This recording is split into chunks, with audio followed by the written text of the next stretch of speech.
Hola, soy Larissa Proes y estás viendo el Seminario sobre Interpretación Bíblica, una producción presentada por el Instituto de Investigaciones Bíblicas. El Dr. Frank Hazel, director asociado del Instituto de Investigación Bíblica, está aquí para decirnos lo que estamos aprendiendo en esta conferencia. Gracias por acompañarnos, Dr. Hazel. Entonces, ¿cuál es el tema de la lección de hoy? Hoy aprenderemos algo muy interesante sobre textos, manuscritos, traducciones de la Biblia y sobre la confiabilidad de las Escrituras. Veremos muchos datos interesantes sobre la relación de todo eso. Lo que mucha gente no sabe es que no tenemos los manuscritos originales de los documentos bíblicos. Todo lo que tenemos son copias de copias de copias. La Biblia es uno de los escritos antiguos mejor documentados y conservados que existen en la historia y la literatura mundial.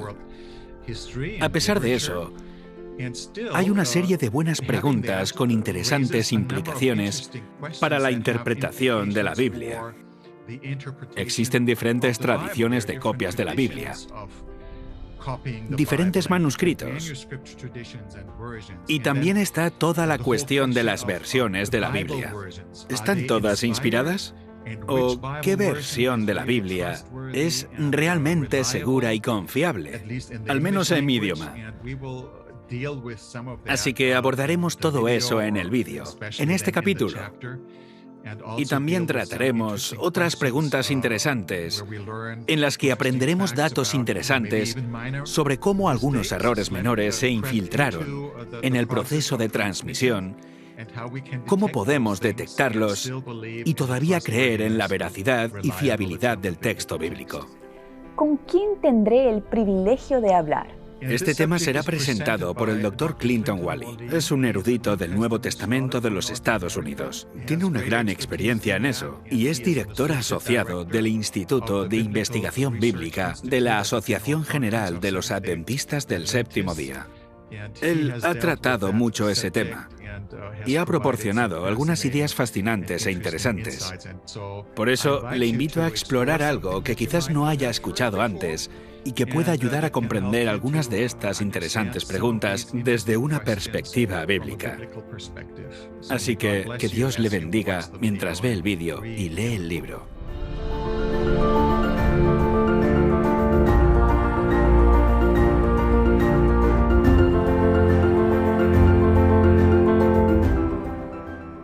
Junto a nosotros ahora está el Dr. Clinton Walley para discutir el tema de variantes, versiones y la confiabilidad de las Escrituras.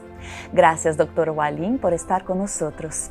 Doctor, mientras pensamos en la Biblia y por qué debemos confiar en las palabras escritas en este libro, ¿es realmente posible saber con qué precisión se nos ha transmitido el texto de la Biblia a lo largo de los siglos? La Biblia es, con mucho, el libro mejor conservado de la historia. Ningún otro libro antiguo se le acerca. El Antiguo Testamento está bien documentado en varios manuscritos hebreos medievales que están bastante bien hechos. Lo sabemos por los rollos del Mar Muerto, que datan de hace casi 2000 años, de la época de Cristo, y muestran un buen acuerdo en general con los manuscritos que teníamos de antes de su descubrimiento. Sabemos que el texto del Antiguo Testamento está muy bien conservado, e incluso tenemos 2 amuletos de plata que preservaron la bendición sacerdotal que data de mediados del siglo VII a.C. Es interesante tener textos tan antiguos del Antiguo Testamento disponibles. Y el Nuevo Testamento está aún mucho mejor conservado. Tenemos más de 6.000 manuscritos catalogados del Nuevo Testamento.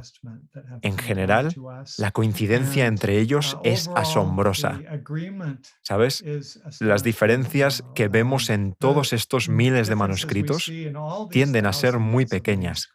No afectan a ninguna doctrina importante en absoluto, por lo que la Biblia es realmente el libro mejor conservado. ¿Y por qué hay tantas traducciones modernas de la Biblia? En realidad, hay 2 razones principales para las diferencias entre las traducciones de la Biblia que vemos. No importa cuál sea el idioma. La primera razón es lo que ya mencioné, las diferencias en los manuscritos y lo que llamamos el texto tradicional o textus receptus, que es el manuscrito en que la versión King James y en gran parte la nueva versión King James se basa y que es muy conocido y apreciado. Pero la traducción moderna, más moderna y las traducciones más contemporáneas utilizan una forma académica del texto que intenta alcanzar una forma anterior del texto, una más cercana al texto original que pudo haber sido escrito por Pablo o incluso Moisés.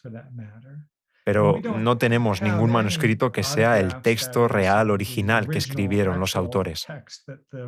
Todo lo que tenemos son copias. Y así, en función de cómo la traducción valora las diferencias en los manuscritos y escoge, eso hace diferencias entre una traducción y otra. Esto hizo durante mucho tiempo, al menos durante los años 80, diría yo, la diferencia más importante entre las traducciones. Pero en las últimas décadas, menos de 20 o 30 años, las diferencias en el método de traducción han resultado en diferencias aún más importantes en las traducciones. Tenemos, por ejemplo, la traducción formal, lo que llamamos palabra por palabra, que trata de ser lo más literal posible con el texto, como serían en inglés King James, New King James, New American Standard Bible, English Standard Version, la versión estándar revisada, la original. Estaban tratando de hacer coincidir una palabra dada en hebreo o griego con lo mismo en inglés, en la medida de lo posible, intentando vincular cada palabra original con una palabra en inglés en la traducción. Así que, más recientemente, surgió una tendencia en las traducciones hacia una mayor flexibilidad y más libertad para que el traductor varíe ese procedimiento. Por tanto, una traducción funcional intenta seguir siendo fiel al texto original, pero permite algo más de libertad. Y una traducción dinámica, aún más, como la nueva versión internacional, que es el mejor ejemplo de eso, donde el traductor tiene bastante más libertad. E incluso en la nueva versión internacional original, y la que se publicó en 2011, hay diferencias significativas, y los capítulos del libro las exponen, así como muchas de las traducciones en inglés y las diferencias entre ellas. Así que esas son las principales diferencias. Primero, tenemos las diferencias en los manuscritos y, en segundo lugar, las diferencias en el método de traducción. Esto explica prácticamente todas las diferencias que vemos de una traducción al inglés a otra. ¿Es posible aplicar al texto bíblico el concepto de no importa cómo se diga, siempre que conserve la esencia o el significado del texto? Quiero decir, ¿es posible alterar la forma del texto sin cambiar su contenido y su significado? Esa es una gran pregunta, una pregunta clave. Por supuesto, pequeñas diferencias en la traducción pueden suponer grandes diferencias en términos del resultado final. Y esto es especialmente cierto para, por ejemplo, una versión en paráfrasis que no es realmente una traducción de la Biblia, porque tienden a ser realizadas por una sola persona con total libertad para decir lo que cree que el texto significa o debería decir. Entonces, en ese caso, hay ejemplos donde incluso condenas muy claras de ciertas cosas como la homosexualidad se atenúan o incluso se borran por completo del texto. Y luego, con respecto a nuestra comprensión de la unidad de las Escrituras, esta multiplicidad de traducciones con diferencias tienden a dañarla, porque tienes unas traducciones luchando con otras. Por eso siempre es bueno comparar las traducciones, especialmente las paráfrasis. Yo realmente evitaría The Living Bible, The Message, e incluso The Clear Word, aunque esta la hizo un erudito adventista, Jack Blanco. Le tengo un gran respeto y puede ser útil de alguna manera, pero es más un comentario y deberíamos entenderla de esa manera. Y también las Biblias de estudio. Esas notas son muy útiles, pero debemos reconocer que son comentarios que intentan decirnos qué significa el texto. No es directamente el mensaje de las Escrituras. Y a veces esas notas parecen tener una mayor cantidad de palabras en la página que el texto en sí. Por lo tanto, siempre es bueno comparar traducciones que brinden a los lectores una idea del rango de posibilidades de lo que podría significar un texto. De hecho, existe un aspecto importante en la preservación de las palabras tal como fueron escritas y no en adaptarlas para que se ajusten a nuestro entendimiento, ¿correcto? Permítanme aclarar otra cosa respecto a las traducciones más literales. Eso significa que habrá más ambigüedad en el texto, porque podría leerse de una manera o podría leerse de otra. Un ejemplo muy importante para nosotros, los adventistas del séptimo día, es Apocalipsis capítulo 12, versículo 17, donde se refiere al testimonio de Jesús. La expresión griega podría significar el testimonio de Jesús o testimonio sobre Jesús, es decir, nuestro testimonio o el testimonio de Jesús. Y son dos significados muy diferentes. Una traducción más literal preservaría esa ambigüedad y solo diría testimonio de Jesús. Mientras que la traducción más dinámica podría, porque el traductor tiene más libertad, decir, bueno, realmente significa esto, nuestro testimonio sobre Jesús o el testimonio de Jesús. Eso es lo que realmente significa el texto. Y esa es la forma en que se traduce. Y por eso es importante comparar traducciones, para que veamos el rango de significado. En este caso particular, si miramos las otras formas, la misma expresión se usa en los primeros versículos del libro de Apocalipsis. Está claro que este es un testimonio de Jesús, al igual que el libro de Apocalipsis en sí es de Jesús. Es su revelación a Juan a través de su ángel para nosotros. ¿Existe algo así como la mejor traducción de la Biblia? Esta es una pregunta típica y la realidad es que no existe una traducción perfecta de la Biblia. Somos humanos, tenemos nuestros prejuicios y no vas a encontrar perfección en esta tierra. Incluso realmente no es posible y es por eso que es mejor conocer los idiomas originales si puedes, porque si traduces algo siempre será solo una aproximación al significado del original. Nunca puede ser exacto porque las palabras de un idioma no se corresponden exactamente con las palabras de otro idioma. Siempre habrá algunas diferencias. Además, cada idioma tiene su tipo de perspectiva cultural incorporada. Entonces, al traducir la Biblia, también se está traduciendo a un entorno cultural que no es el mismo que el entorno cultural de la Biblia. Así que también hay que tener esto en cuenta. Dicho esto, la Biblia trasciende la cultura porque es la palabra de Dios.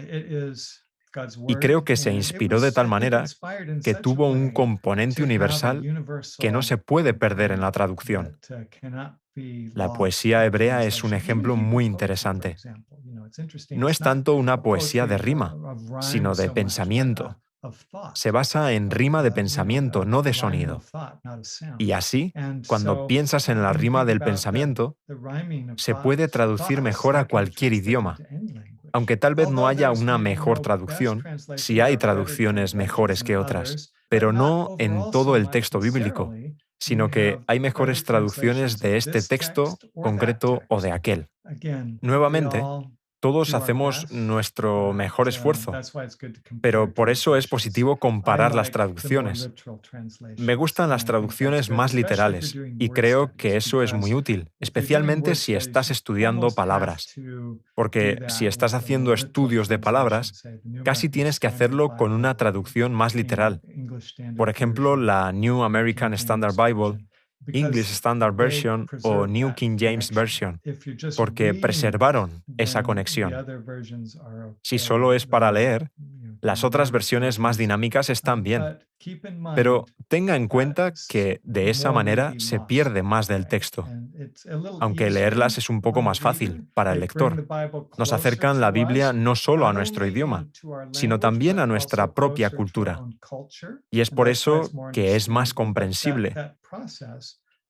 Pero ese proceso de traducción no solo traduce la Biblia, sino que, una vez traducida, ajusta la redacción para aclararla en términos de inglés y en términos de cultura moderna. Entonces, en realidad, es un proceso de 3 pasos. No solo entender el original hebreo y griego y traducirlo a nuestro idioma, sino el tercer paso de, una vez que la traducción está lista, ajustarla y aclararla para los lectores en español de nuestra cultura actual. ¿Hay alguna razón para las diferencias en las diversas copias de los manuscritos griegos y hebreos de la Biblia?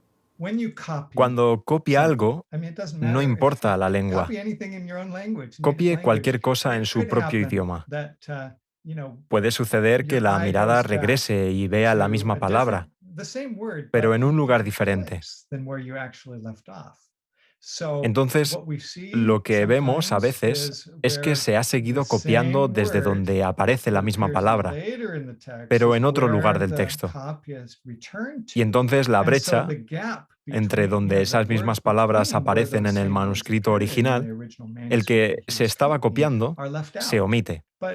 Pero en ese caso podemos ver por qué saltó. Su ojo saltó hacia la siguiente aparición de la misma palabra.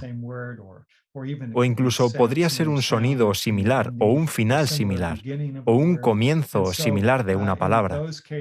En estos casos, el texto se pierde en esa copia en particular. Pero podemos compararlo con otras copias y vemos el error que cometieron con claridad. A veces hay letras similares en hebreo o en griego. Y cuando están en cursiva o incluso en letras mayúsculas, a veces y después de los años en que el manuscrito se desgasta, algunas de esas letras se vuelven algo descoloridas y difíciles de leer, y pueden parecer una letra diferente, por lo que se produce una confusión de letras o, como mencioné, la sustitución de sonidos similares o la inversión a veces de letras o palabras. Pero estos son errores involuntarios que se filtraron durante el proceso de copia.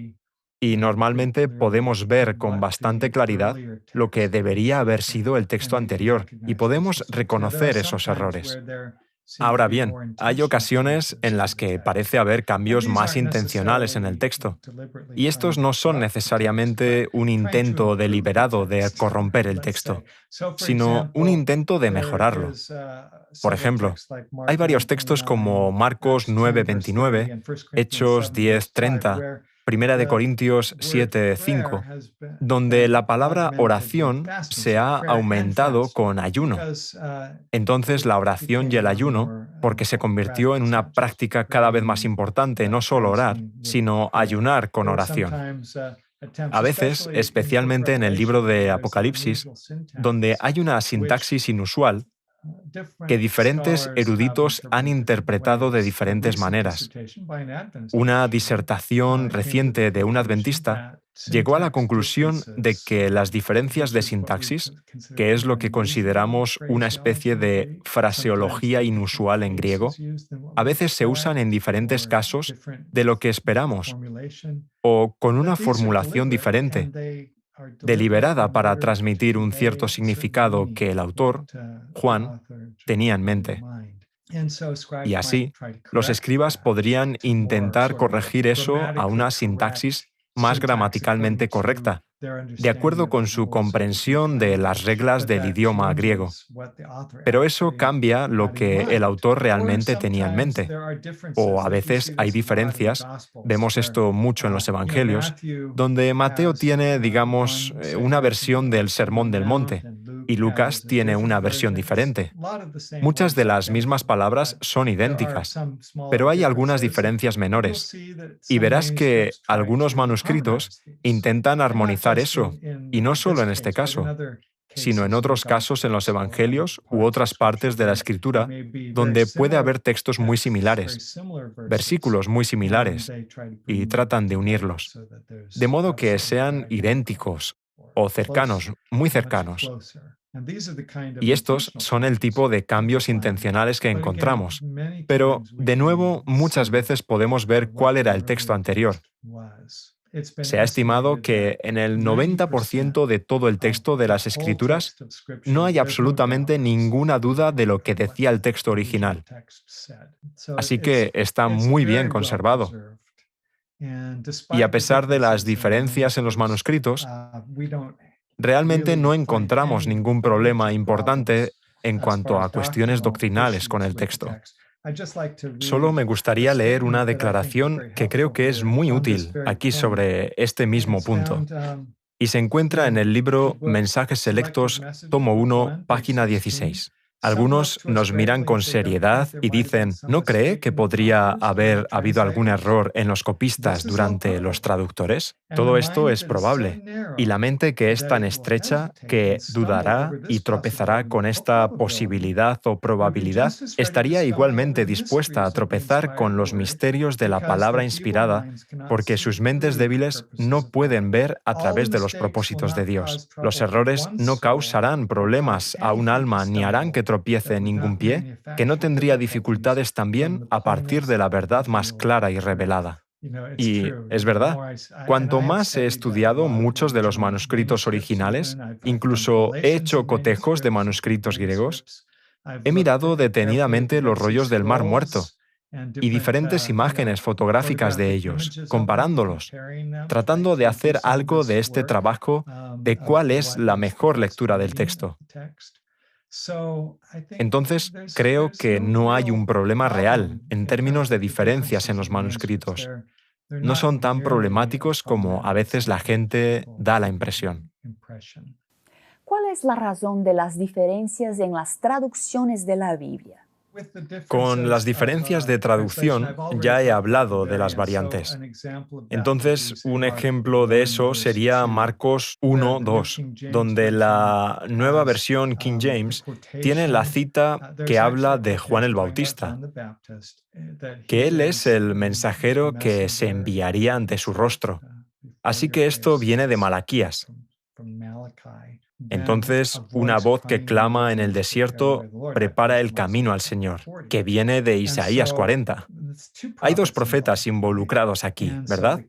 La King James Version, The World English Bible, usan el texto tradicional que nos ha llegado y solo dice, en los profetas, dice, mientras que otras traducciones, como la versión estándar en inglés y la nueva versión internacional, dice, en el profeta Isaías, y luego cita a Malaquías e Isaías.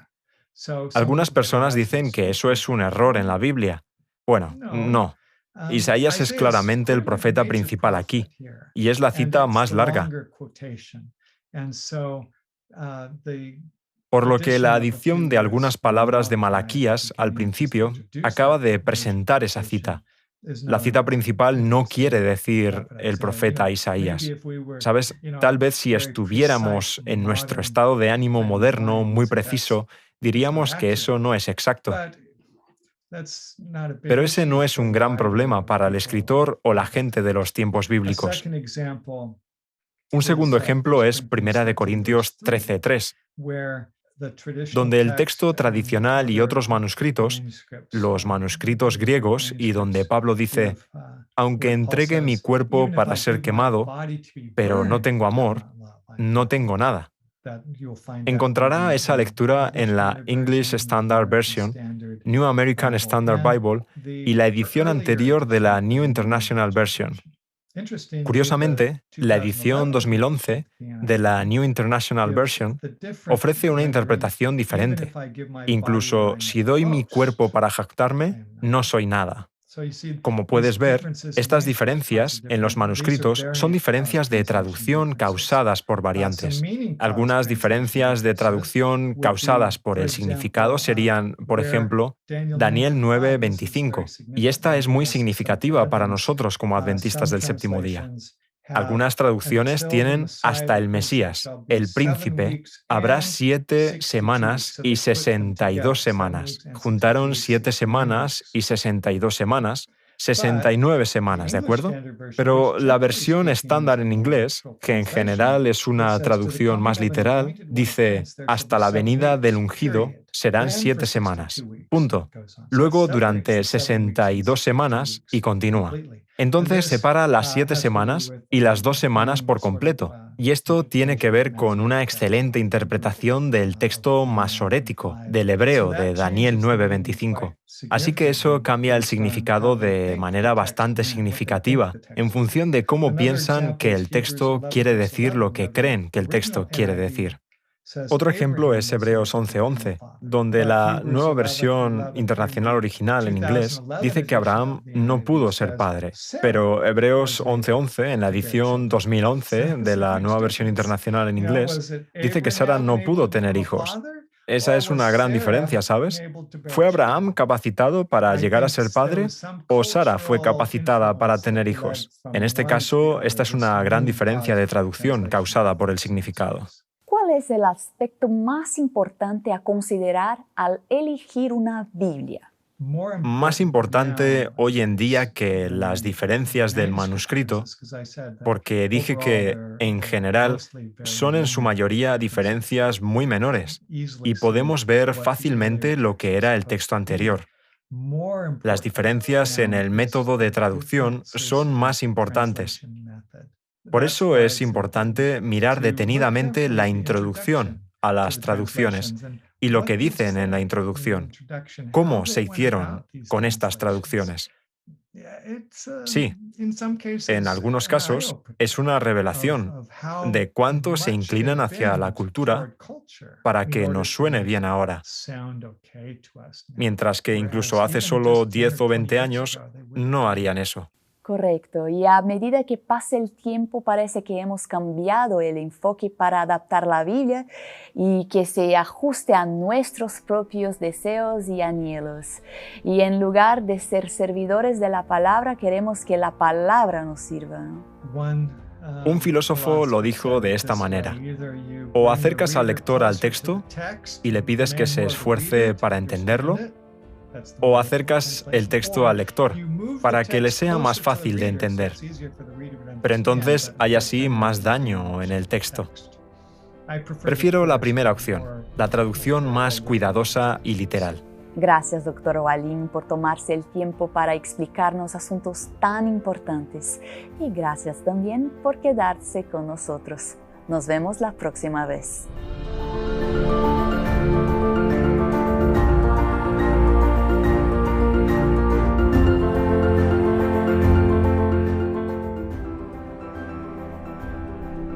Para una comprensión más profunda de este tema, visite adventistbiblicalresearch.org y compre el libro Biblical Hermeneutics and Adventist Approach.